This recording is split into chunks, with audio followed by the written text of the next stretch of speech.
Nosotros cuando vamos al campo y hablamos con las personas, tenemos que ver y darnos cuenta de cuál es la seguridad que ellos tienen. Hay muchas ideas en el mundo cristiano de que cuando nosotros hacemos cosas malas, perdemos la salvación y cuando volvemos a hacer las cosas correctas, la recuperamos. Y esto no es una idea que sea bíblica. No voy a entrar dentro de otros aspectos teológicos que tienen su discusión y que tienen su estudio, pero estoy yendo un poquito a esos creyentes que creen en Cristo, que viven una vida de acercarse, de profundizar, de enraizar en el Evangelio, vidas pues imperfectas, con errores, como todos tenemos, con imperfecciones, con incapacidades, pero vidas de creyentes. Y estas personas muchas veces sufren y no tienen la seguridad de que vayan a ser salvas.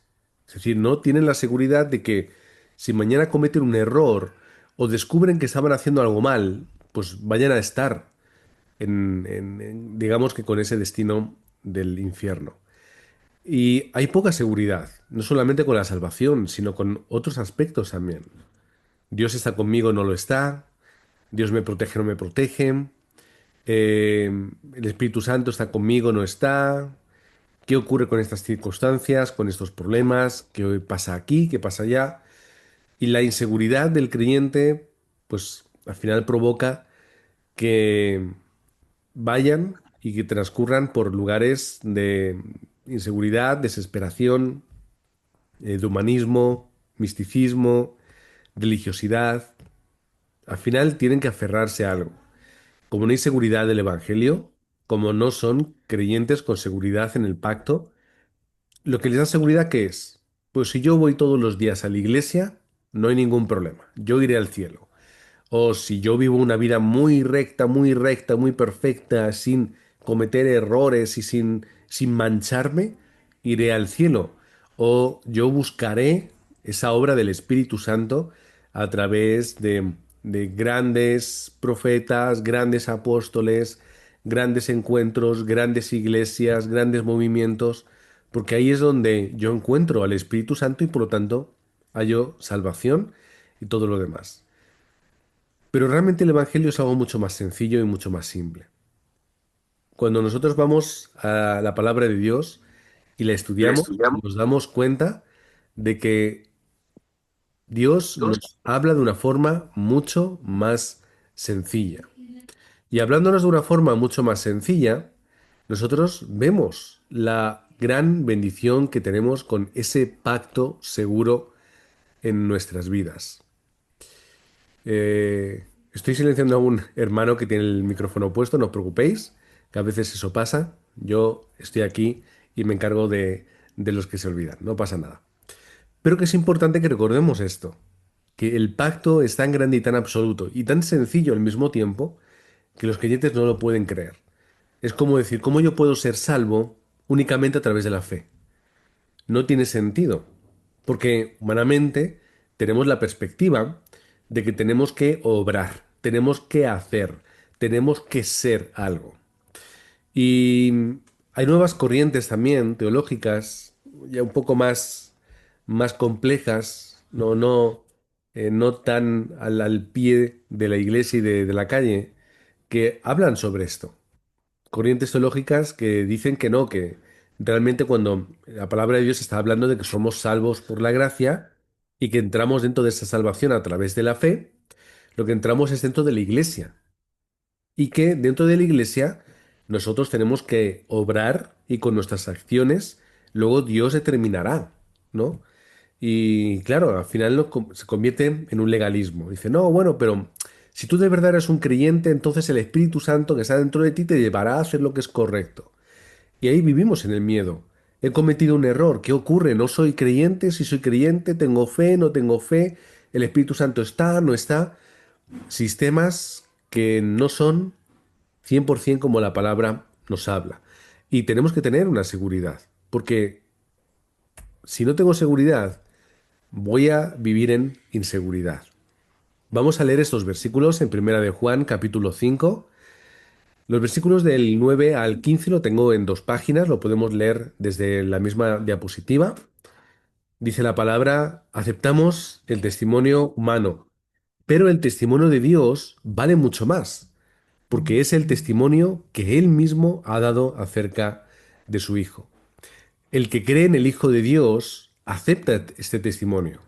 El que no cree a Dios lo hace pasar por mentiroso, por no haber creído el testimonio que Dios ha dado acerca de su Hijo. Y el testimonio es este: que Dios nos ha dado vida eterna, y esa vida está en su Hijo. El que tiene al Hijo tiene la vida. El que no tiene al Hijo de Dios no tiene la vida. Escribo estas cosas a ustedes, que creen en el nombre del Hijo de Dios, para que sepan que tienen vida eterna. Esta es la confianza que tenemos al acercarnos a Dios, que si pedimos cualquier cosa conforme a su voluntad, Él nos oye. Y si sabemos que Dios oye todas nuestras oraciones, podemos estar seguros de que ya tenemos lo que le hemos pedido. Lo he leído en la Nueva Versión Internacional. Repito que esta versión está muy bien para que podamos a veces aclarar un poco aquello que esa Reina Valera no nos ayuda a entender claramente. Esta es la seguridad de que nosotros tenemos a Cristo. Y cuando nosotros tenemos a Cristo, tenemos la vida, esa vida eterna. Y que además dentro de Dios tenemos todas las bendiciones y respuestas que podemos esperar. Y además, último versículo: y si sabemos que Dios oye todas nuestras oraciones, podemos estar seguros de que ya tenemos lo que le hemos pedido. Siempre recordamos las claves para encontrar respuesta a nuestras oraciones. Vemos esta seguridad, pero que no todo el mundo tiene. No todo el mundo tiene la seguridad del testimonio de Cristo, que nos da vida únicamente a través de la fe. Esa gracia no todo el mundo la tiene. Y no todo el mundo cree de una forma tan pura y tan sencilla al mismo tiempo. No todo el mundo cree que pueda acercarse a Dios con la facilidad, al igual que un hijo. No todo el mundo cree que Dios esté a su lado. No todos los creyentes creen que puedan encontrar respuesta a la oración. Hay muchas herejías y religiones. Nos encontramos sobre todo en nuestro contexto evangélico y a lo largo de la historia, personas que se levantan como dioses, que se ponen en esa altura. Uno de los mayores ejemplos es el propio Buda. El budismo, que es más complejo de lo que yo voy a decir, pero tiene a esa deidad, ese Buda, que no llega de ser un dios, pero se le idolatra y se le exalta, aquel que después de meditar, según cuentan las historias, durante X años, se levantó sin encontrar esas respuestas absolutas que él buscaba. Idolatramos personas que se convierten en dioses. Eso ha ocurrido también en muchas religiones y sectas evangélicas, como por ejemplo seres superiores. ¿Qué seres superiores han existido? Pues por ejemplo el Islam. Tenemos a Mahoma. Mahoma no es Alá, pero es un ser superior que, según ellos, piensan, Alá escogió para transmitir el Corán, su palabra. Otros seres superiores. Buda, que quizá pues también podría estar aquí también. Y a lo largo de la historia también ha ocurrido en muchos momentos. Podéis buscar información y hacer un poco de investigación sobre herejías y religiones donde exaltan personas. Mi cuñado me viene un día y me dice: uy, pues al lado de nuestra casa, vivían antes en el centro de Madrid. Dice: al lado de nuestra casa hay una iglesia coreana. Y yo, que tengo mucha relación con iglesias coreanas, pues qué curioso, qué bien. Y me dice: pues se llama así, me enseña una foto, porque le habían dado un folleto. Y yo, que ya pues me veo venir ciertas cosas, me meto en internet y empiezo a investigar. Y encuentro la iglesia, encuentro lo que es su denominación o su corriente, y efectivamente el pastor es un ser especial que Dios ha escogido. Bueno, otra vez, seres superiores, pastores superiores. escogidos especiales por encima de la gente para transmitir una revelación y que ellos son incluso encarnación de muchas religiones que lo que hacen es robar, matan, engañan, manipulan, ejercen todo tipo de presión y de autoridades muy, muy desagradable, muy triste. Pero la gente lo sigue. Sigue a estos seres superiores que hay en el mundo. Sectas, herejías y religiones, y luego nos encontramos el mismo final para todos. Todos estamos en el mismo saco.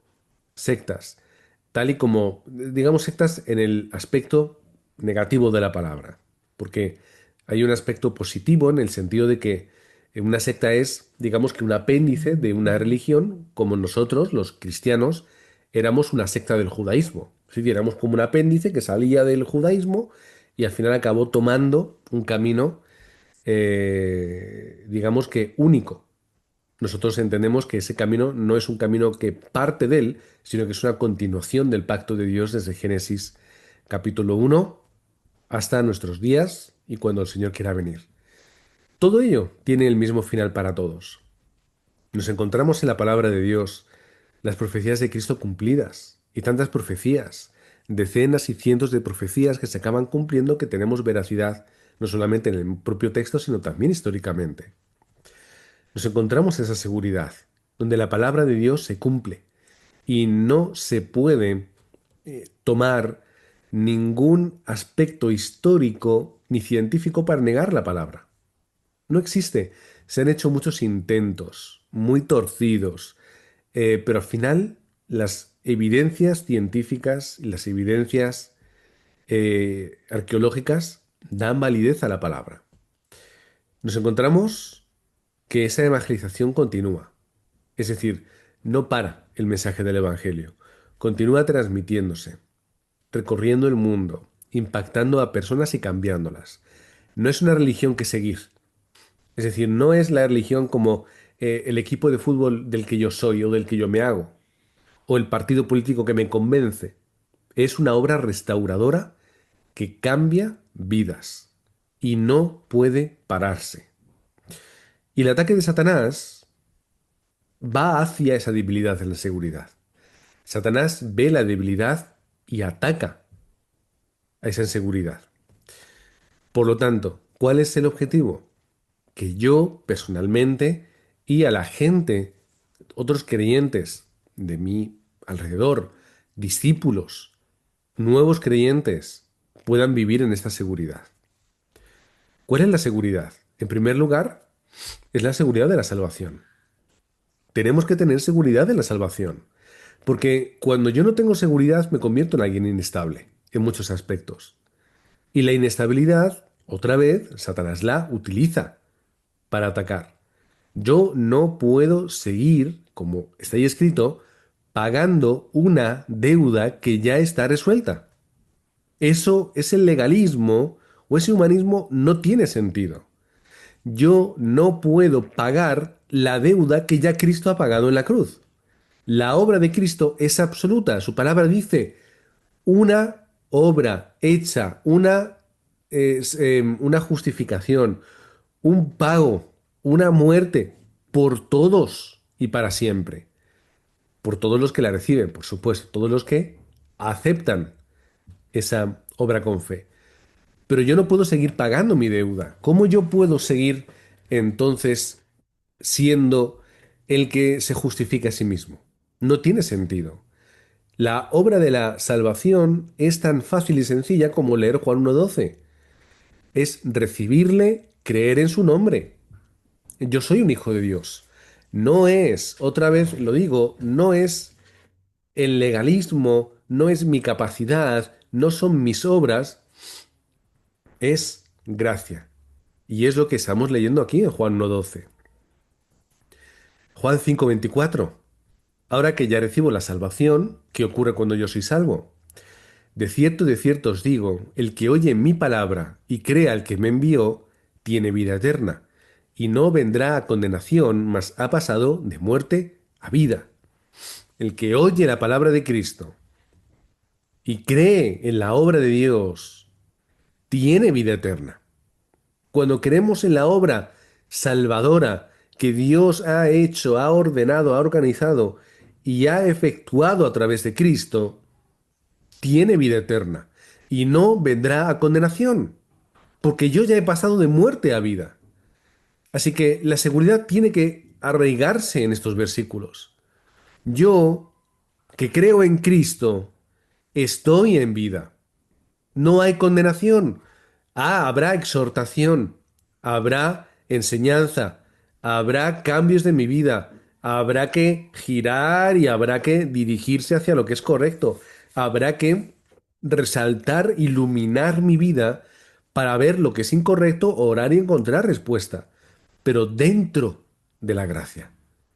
Es decir, yo ya estoy en las manos del Señor, no me voy a caer fuera. Otra cosa sería discutir sobre aquellos que de verdad han tomado una determinación absoluta de no quiero creer, ya no creo, y una negación, lo que en términos bíblicos sería la apostasía. Hay grandes teólogos que piensan que sí es posible, otros piensan que no, unos lo justifican como que realmente nunca ha sido creyente, otros piensan en que simplemente es un momento de enfriamiento personal. Estoy hablando de gente que cree en Cristo. Los aspectos personales ya se pueden tratar en otro momento.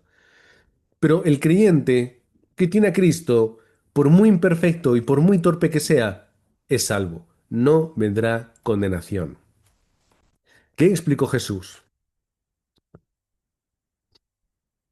Juan 10 del 27 al 30. Utiliza esta parábola tan usada. Son las ovejas del pastor. Mis ovejas, dice Jesús, oyen mi voz, y yo las conozco y me siguen. Y yo les doy vida eterna, y no perecerán jamás, ni nadie las arrebatará de mi mano. Si yo estoy teniendo fe en el mensaje y la obra de Cristo, si yo reconozco la voz de Jesús, ¿qué quiere decir? Que yo soy una oveja suya. Yo reconozco su voz, Jesús me reconoce a mí, nadie me va a arrebatar de la mano de Cristo. Dice, mi Padre me las dio, y es mayor que todos, y nadie las puede arrebatar de la mano de mi Padre. Nadie, ni siquiera yo, puedo a través de mi incapacidad o mis errores sufrir este problema. Y luego dice esa frase tan famosa, yo y el Padre somos uno o uno somos, cosa que al judío le explotaba la cabeza porque no podía entender cómo Jesús estaba colocando en la misma esencia que el Padre. Se enfadaban, blasfemia, hay que acabar con Jesús. Pero esta es la respuesta. Yo tengo mi seguridad en mi salvación. Yo tengo esa seguridad de que yo estando en Cristo, reconociendo la voz de mi Señor, Él nunca me soltará. En segundo lugar, seguridad de la respuesta a la oración.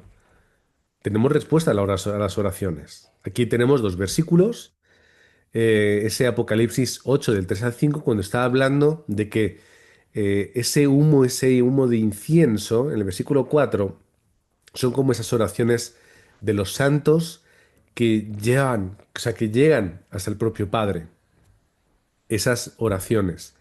Y otro versículo que he seleccionado de los tantos que hay sobre la oración, Jeremías 33 del 1 al 3. Vino palabra de Jehová a Jeremías la segunda vez, y estando él aún preso en el patio de la cárcel, diciendo, así ha dicho Jehová, que hizo la tierra, Jehová que la formó para afirmarla. Jehová es su nombre. Clama a mí, y yo te responderé, y te enseñaré grandes cosas o cosas grandes y ocultas que tú no conoces.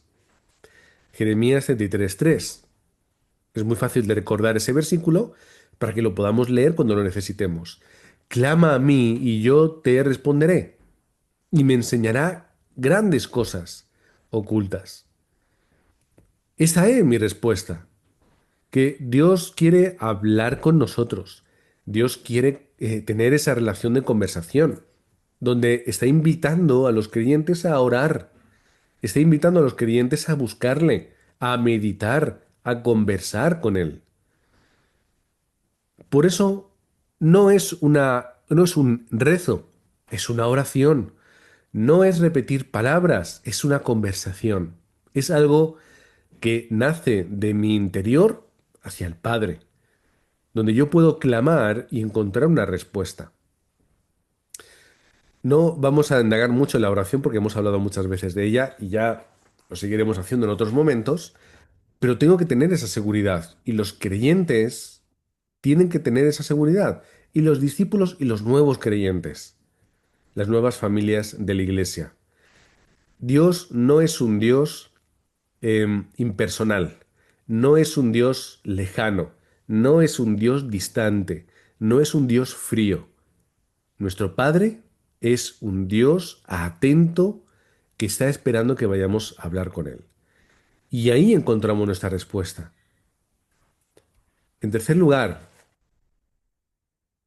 seguridad del perdón de los pecados. Está muy ligado al número uno. El orden, pues lo podéis colocar como queráis, pero tiene esa relación. ¿Qué queremos decir? Que todos mis errores son perdonados. La obra de Cristo es tan grande y tan absoluta que no hay nada que se escape al perdón de Dios. Tenemos la seguridad de poder ir a una cárcel a predicar, ir a aquellos que han matado, aquellos que han arrebatado vidas, aquellos que las han destrozado, aquellos que han hecho atrocidades. Y en el momento en el que ellos se arrepienten de su vida, se arrepienten de sus actos y buscan el perdón de Dios con fe, lo encuentran. Y hay gente que no puede entender esto, sobre todo los no creyentes. ¿Cómo es posible que alguien que ha matado a otra persona pueda ser perdonado? Es decir, ¿cómo el perdón es igual para el que mata como para el que dice una mala palabra? Pues es el mismo perdón. Misma respuesta. Es el poder absoluto de Dios, su gracia absoluta y su amor inconmensurable. De que no importa lo malo que yo haya sido, mis errores en mi día a día y los que yo vaya a cometer, la obra de Cristo cubre pasado, presente y futuro. Salmo 66:18. Si en mi corazón hubiese yo mirado a la iniquidad, el Señor no me habría escuchado. Primera de Juan 1:9. Si confesamos nuestros pecados, Él es fiel y justo para perdonar nuestros pecados y limpiarnos de toda maldad. Confiesa, arrepiéntete, ahí está la respuesta. 4. Seguridad de la guía del Espíritu Santo. El Espíritu Santo no es aquel que viene con emoción. No. El Espíritu Santo no es aquel que viene a través de fuegos artificiales de luces y de colores. No necesito ni caerme, ni hablar en lenguas. No necesito conocer eh, los secretos de las personas a través de una revelación que Dios... No, no, no. El Espíritu Santo llega a la vida de la persona en el momento que acepta a Cristo. Punto.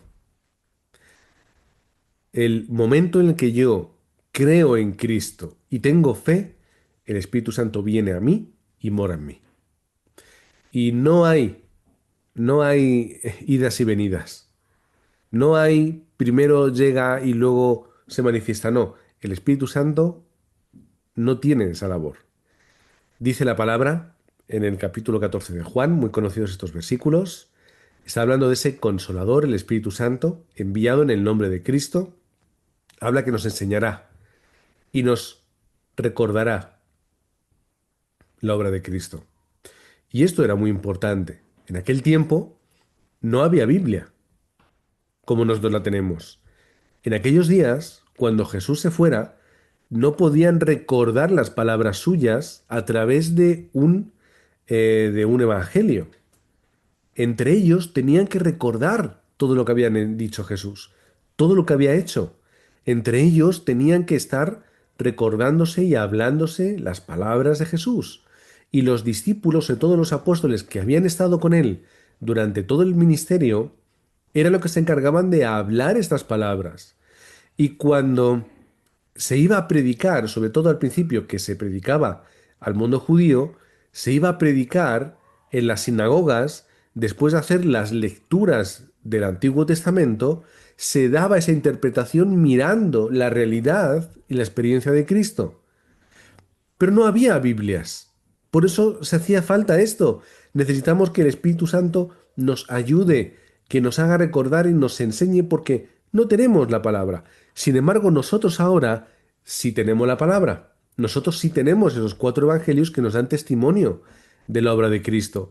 Nosotros tenemos esas cartas que el apóstol Pablo escribió para el crecimiento no solamente de las personas, sino sobre todo de las iglesias. Tenemos esas otras cartas que nos hablan del Evangelio. Tenemos ese Apocalipsis que es la seguridad y la paz de esa victoria final que va a llegar en el nombre de Cristo. Así que sí, necesito el Espíritu Santo, sí, me va a ayudar y me enseñará y me hará recordar lo que la palabra dice y eso va a ser mi consuelo. Esa va a ser la paz que yo encuentre. La paz que el mundo no da es la que el Espíritu Santo, morando en mí, me va a dar. Por eso yo puedo vivir como con ese corazón que no se turba y sin ese miedo que me limita. ¿Por qué? Porque tendré seguridad de la obra del Espíritu Santo. Y me gusta mucho ese capítulo 13 de Hechos, donde empieza ese versículo 2, donde la iglesia de Antioquía, los líderes de la iglesia, por así decirlo, están esos haciendo, dando culto, concentrados, ayunando y recibiendo la guía del Espíritu Santo para saber qué hacer. Y de pronto se ponen todos de acuerdo. El Espíritu Santo nos está hablando, Bernabé, Saulo, tenéis que hacer la evangelización del mundo. No era una sorpresa, porque ya Bernabé estaba haciendo una labor muy importante y ya Dios le dijo a Saulo que él era instrumento escogido para llevar el evangelio a su pueblo y a los gentiles. Y el Espíritu Santo lo ratifica aquí. Efectivamente, Saulo tiene que ir a hacer la evangelización del mundo. Y después en el versículo 4 dice que ellos son enviados por el Espíritu Santo, empezando ese viaje llenos, fuertes, con esa dirección correcta. ¿Hacia dónde? Hacia el campo que tenían ahí. Y navegaron hasta Chipre, donde encontramos un problema que se soluciona en el versículo 9, cuando Pablo, lleno del Espíritu del Santo, fijando en él, en esa persona, Elimas, aquel brujo que estaba entenebreciendo al procónsul, Paulo Sergio, creo que se recordaba, creo que era el nombre de él, le diese esa respuesta. Fijando en él los ojos, oró y reprendió a ese hombre, sobre todo a la obra de oscuridad que partía de él. Así que el Espíritu Santo obra en nosotros. Y de ese capítulo 13 tenemos esos tres ejemplos de tantos que podríamos encontrar en el libro de Hechos. Pero si yo no tengo la seguridad de la guía y del poder del Espíritu Santo, entonces, ¿cuál va a ser mi seguridad? ¿En mí? ¿En mi inteligencia? ¿En mis fuerzas? ¿En mis capacidades? ¿En mi salud? ¿En mis estudios? Todo se va y todo se acaba.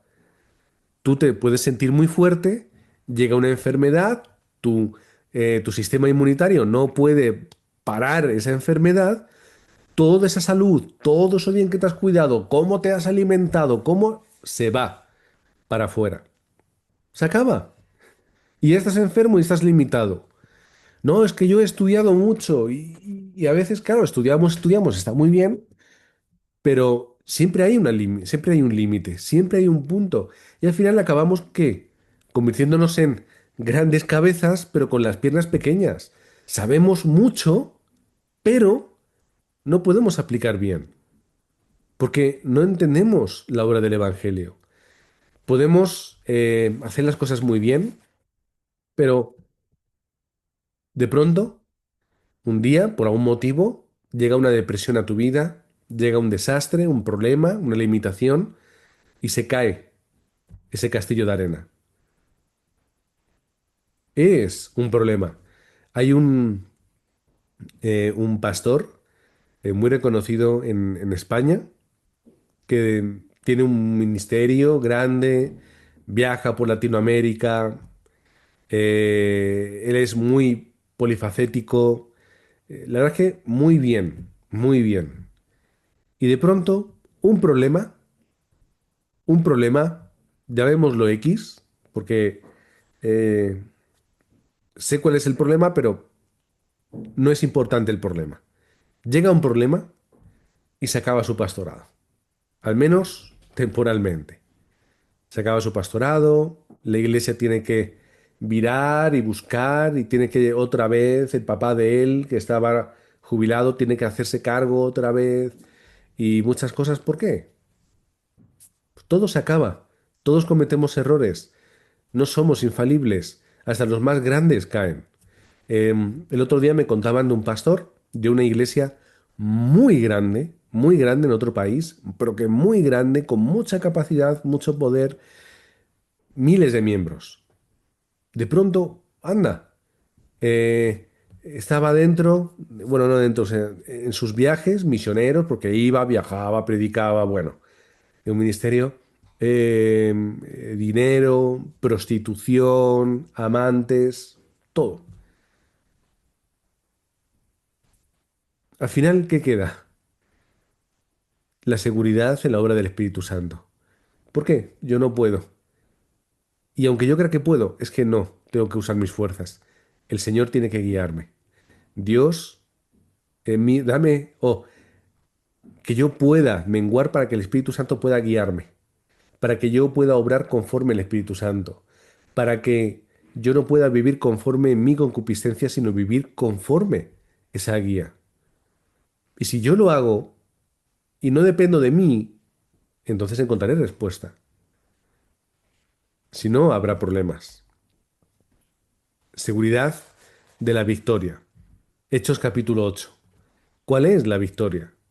Pues lo vamos a ir leyendo versículos del capítulo 8. En el contexto de la persecución. Cuando hay persecución, habría gente que diría, qué bien, hemos ganado. El judaísmo perseguidor de aquel tiempo estaría contento. Estamos persiguiendo, estamos encarcelando, estamos castigando y haciendo que estos cristianos tengan que irse, por lo tanto hemos vencido. Jerusalén vuelve a ser 100% judía. Y todos felices, pero no contaban con una cosa. Y es que la victoria de Dios no siempre llega conforme uno piensa y uno cree o quiere. Y cuando el judío de aquel tiempo pensaba que estaba encontrando la respuesta a través de la persecución, encontraron todo lo contrario, que el mensaje del Evangelio se esparció por todo aquel lugar. Cuando ellos pensaban que matar a Jesús sería la respuesta, eso pensaba Caifás y el resto dijeron que bien, muerto el perro, se acabó la rabia, ¿no? Y así es, por lo menos es la forma en la que lo decimos en España. Pero no entendieron que era necesario que Cristo padeciese y muriese y no contaban con su resurrección. Entonces, al resucitar de entre los muertos, fue lo que más fuerza le dio a la iglesia para salir y predicar. Por eso, los cristianos, aun sabiendo que estaban en peligro de muerte, predicaban, porque habían visto, tocado a Cristo resucitado. Por lo tanto, no había nada que temer. Y vemos en el capítulo 8 estos versículos. ¿Qué ocurría? Primero, versículo 4. Esparcidos por la persecución, pero predicando los miembros de la iglesia de Jerusalén. Esparcidos, pero predicando. Los judíos no contaban con ello. Por lo tanto, cuando llega Felipe a Samaria y predica, ¿cuál es el resultado? Versículo 8. Gran gozo en aquella ciudad, porque había respuesta en el nombre de Cristo. Versículo 12. Cuando la gente creía la predicación de Felipe sobre Cristo, se bautizaban, se bautizaban, hombres y mujeres. Versículo 25. Cuando los apóstoles vieron lo que estaba ocurriendo en Samaria, porque tenían que ir para verlo, porque eso había que experimentarlo, pues fueron, lo vieron, se dieron cuenta de la obra de Cristo, o de la obra de la predicación de Cristo, y cuando ellos volvían, versículo 25, iban a muchas poblaciones de los samaritanos anunciando el Evangelio. Victoria sobre victoria. Versículo 36. Cuando Felipe va a hablar con el eunuco conforme el Espíritu le dijo que tenía que hacer, ¿cuál fue la respuesta del eunuco? Bueno, no vamos a decir eunuco porque lo importante él en aquel momento que era funcionario de la reina de Etiopía. Y ese gran funcionario, ¿qué es lo que dijo? Aquí hay agua. ¿Qué impide que yo sea bautizado? Así empiezan las misiones en Etiopía. Versículo 40. Pero Felipe se encontró en Azoto y pasando anunciaba el evangelio en todas las ciudades hasta que llegó a Cesarea, que es donde él iba a vivir. Y nos lo encontramos después en el en el capítulo 21 de Hechos. Victoria. ¿Cuál es la victoria? El evangelio tiene que llegar desde Jerusalén, Judea, Samaria hasta lo último de la tierra. ¿Qué es lo último de la tierra? El Imperio Romano, la mismísima Roma, la capital del mundo en aquel tiempo, al menos del mundo conocido para aquellos, pero la gran capital, el gran imperio. Y ese evangelio tenía que llegar. No he tomado el texto aquí, pero Pablo, ¿qué es lo que decía? Es que quiero ir a Roma, quiero ir a vosotros, pero para continuar y llegar hasta España, porque España ya era el extremo occidental del imperio, hasta allá quiero llegar, hasta esa tierra y ese lugar que está en lo que nosotros, lo que ya llamamos Galicia, ese pico occidental que se llama Finisterre, el final de la tierra. Quiero llegar hasta allá. Y eso era el corazón de Pablo. Pablo lo testifica en el capítulo 19, versículo 21. Pasadas estas cosas, Pablo se propuso en espíritu ir a Jerusalén, después de recorrer Macedonia y Acaya, diciendo, después que haya estado allá, me será necesario ver también a Roma. Tú dirás, eso es el pensamiento y la inteligencia de Pablo, pero no era eso, era la obra del Espíritu Santo que guía a Pablo. Y vemos Hechos 23:11. A la noche siguiente se le presentó el Señor y le dijo, ten ánimo, Pablo, pues como has testificado de mí en Jerusalén, así es necesario que testifiques también en Roma. Era el plan de Dios.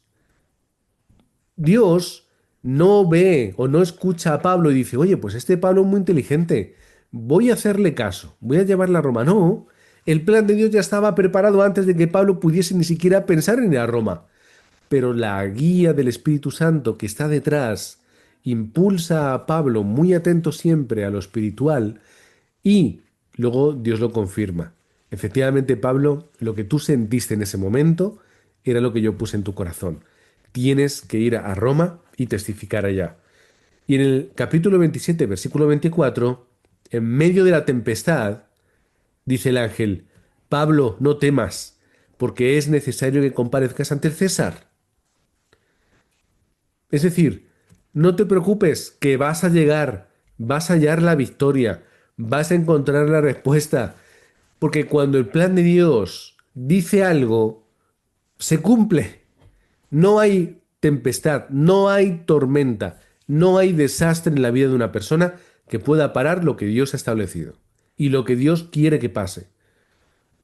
De ahí que Pablo podía estar tranquilo. Hay una tempestad, hay un naufragio. El 99% de las veces esto termina en muerte. No os preocupéis porque nosotros estamos en el 1%. Nosotros estamos en ese punto. Dios me lo ha dicho. Yo tengo que llegar a Roma. Yo estoy en el 1%. Y además Dios me ha dicho que vosotros también lo estáis. Y Pablo llegó a Roma. Llegó al 100%. Ya no solamente lo dice la palabra, las evidencias históricas están ahí. Pablo llegó y predicó el Evangelio. Y lo más seguro que después de ahí continuó viajando un poco, terminó de escribir alguna carta, predicando en algún lugar, y hay incluso quien dice, ya desde una perspectiva más histórica, que Pablo pudo llegar a España y fundar una pequeña comunidad en lo que hoy es Tarragona, una comunidad que en aquel tiempo, es decir, un territorio romano, y poder fundar aquí una pequeña comunidad de creyentes. Hay quien dice que sí, muchos historiadores lo piensan, pero a mí no me importa. Lo que me importa es que Dios estableció, Dios dictaminó que Pablo tenía que llegar a Roma y Pablo llegó a Roma. Y lo que Dios ha dictaminado en mi vida lo cumplirá conforme yo esté dispuesto a cumplirlo. Y si Dios dice que yo tengo que ser un discípulo y tengo que levantar eh, otros discípulos y tengo que hacer la evangelización del mundo, yo la haré, siempre que yo esté dispuesto a estar ahí. Y si Dios os ha dado un campo, y Dios os ha dado un lugar, y os ha dado una familia, y os ha dado una región y una iglesia, es porque Dios tiene un plan concreto con vosotros ahí.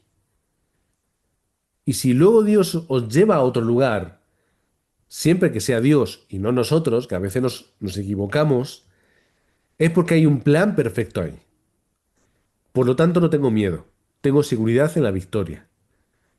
Es que hay problemas. Sí, y a veces los problemas son necesarios para que pueda cumplirse el plan de Dios. Es que no veo la respuesta. Es que no tienes por qué ver la respuesta. No siempre podemos explicarle todo a nuestros hijos para que lo entiendan todo. No siempre mis hijos están preparados para hallar respuesta en todo lo que a ellos preguntan. Y la mayor metáfora de la relación entre nosotros y Dios es la que la palabra utiliza. Por eso llamamos a Dios Padre, los padres y los hijos. Y como Dios es tan infinitamente superior a nosotros en inteligencia y en capacidad, lo que Dios permite que ocurra es bueno, es necesario y tenemos que hallar la respuesta. Porque Dios no se equivoca. Yo sí, Dios no. Así que por lógica y por coherencia, si Dios permite algo, ahí habrá una respuesta. Y luego lleguemos a esta otra conclusión.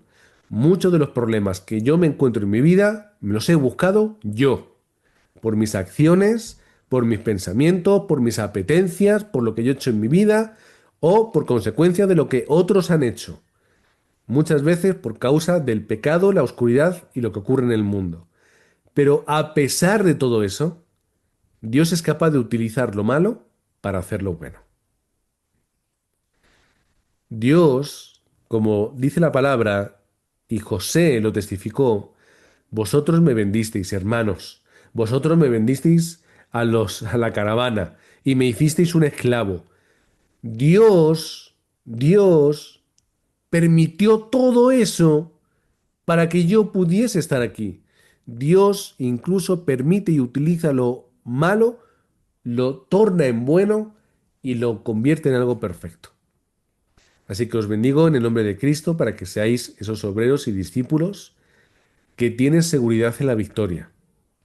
Seguridad en que en Cristo todo lo podemos. De que dentro de ese plan perfecto, de ese itinerario de Dios en mi vida, yo voy a encontrar todas las respuestas. No me va a faltar nada que yo necesite para hacer y para cumplir con ese designio. Y volviendo atrás, podéis mirar la pantalla, seguridad de la guía del Espíritu Santo. Sois templo del Espíritu Santo. Hermanos, el Espíritu Santo mora en vosotros. No lo hagáis pequeñito, no lo escondáis en un cuarto. Invitadle a ser ese gran invitado, huésped de vuestra vida. Dejaros guiar por Él. No importa lo que hagáis, Dios lo perdona todo. No importa lo que os hagan, Dios lo perdona todo, perdonad también vosotros. Y tened claro que la obra justificadora y perdonadora de Dios está por encima de todo. Dios responde a vuestras oraciones. Dios está atento escuchando 24 horas, 7 días en la semana, incluso los festivos. Y no solamente eso, Dios te llama a orar. Y no solamente eso, es la respuesta espiritual más grande para nuestra vida, la oración y nuestro culto. Y en primer lugar, ya sois de Cristo, ya sois de Dios, dejad de esforzaros, dejad de hacer todo lo que estáis haciendo, ya sois de Él. Ahora simplemente tenéis que vivir experimentando la obra de Cristo y siendo luz en el campo. Así que os bendigo en el nombre de Cristo para que estas 5 seguridades formen parte de vuestra vida, de vuestra predicación y ayudéis a los demás hermanos en Cristo a experimentarlas, a no vivir vidas inseguras, sino vidas seguras en el Evangelio. Padre, te damos las gracias por esas 5 seguridades que tú nos das a través de tu palabra. No hay duda, en ellas encontramos seguridad, son rocas para nosotros, son tranquilidad, paz y esperanza.